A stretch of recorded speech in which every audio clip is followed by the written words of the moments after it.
எப்படி நீங்க party fund அப்படின்னு சொல்லலாம்? பார்ட்டி ஃபண்ட் அப்படின்னு சொன்னதற்கு ப்ரூஃப் எதுவுமே இல்லாம நீங்க சொல்றீங்களே. எந்த கட்சி அப்படின்னு நீங்க சொல்லலையே அப்படின்னு சொல்லி திமுகவினுடைய எதிர்க்கட்சி தலைவர் அதாவது உதயநிதி ஸ்டாலின் அவர்கள் அவங்களுடைய சகாக்கள் எந்திரிச்சு கூச்சல் போடுறாங்க. சபாநாயகர் அவர்கள் ரொம்ப கனக்கச்சிதமா அவருடைய வேலையை செஞ்சார் அப்படின்னு சொல்லலாம். இந்த சட்டசபை பார்ப்பவர்களுக்கு ஒரு விஷயம் மட்டும் நல்லா புரியும். நல்ல சபாநாயகரை தேர்ந்தெடுத்திருக்காங்க அப்படிங்கிறது தான்.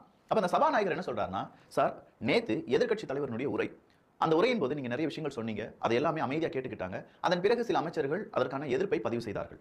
அதே மாதிரி இப்போ முதல்வருடைய உரை அது முடிந்த பிறகு எதிர்க்கட்சி தலைவருக்கு நாங்க ஒரு சான்ஸ் தரோம். நான் உங்களுக்கு அவகாசம் தருகிறேன். நீங்க ஒண்ணு சொல்லுங்க. என்ன என்று நீங்க சொல்லுங்க. சொல்லுகிற வாய்ப்பை நான் உங்களுக்கு தருகிறேன். இப்போது மாண்புமிகு முதலமைச்சர் உங்கள் உரையை தொடரலாம். எதிர்க்கட்சி தலைவருக்கு ஒரு சான்ஸ் கொடுக்கிறோம். அந்த சான்ஸை சரியா பயன்படுத்தி நீங்க என்ன செய்யுங்க? உங்களுக்கான பதிவுகளை பதிவு செய்யுங்க அப்படின்னு சொன்னா இல்ல நாங்க கூச்சல் குழப்பத்தில் ஈடுபடும் அப்படின்னு சொல்லி அங்கெல்லாம் கூச்சல் குழப்பத்தில் ஈடுபட்டு இருக்கும்போது மறுபடியும் உதயநிதி ஸ்டாலின் அவர்களுக்கு பேசுவதற்கான அந்த அனுமதி அப்படிங்கிறது கொடுக்கப்படுகிறது.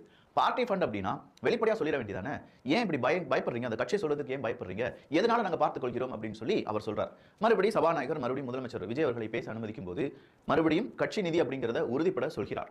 இந்த கட்சி நிதி அப்படின்னு சொல்லும்போது தாவேகாவினுடைய அடுத்த கட்டம் என்ன தெரியுமா? சில வழக்குகள் அப்படிங்கிறது அதாவது அரசாங்கத்துக்கு எதிராக அரசியல்வாதிகளுக்கு எதிராக நிறைய வழக்குகள் அப்படிங்கிறது ஏகப்பட்ட பேர் அங்க பதிவு செஞ்சிருக்காங்க. அந்த வழக்குகளை நீங்க மறுபரிசீலனை செய்ய வேண்டும். இடிலாம் வழக்குகள் பதிவு செஞ்சிருக்காங்க. லஞ்ச ஒழிப்புத்துறை அவங்களும் நிறைய வழக்குகள் அப்படிங்கிறதெல்லாம் பதிவு செஞ்சிருக்காங்க.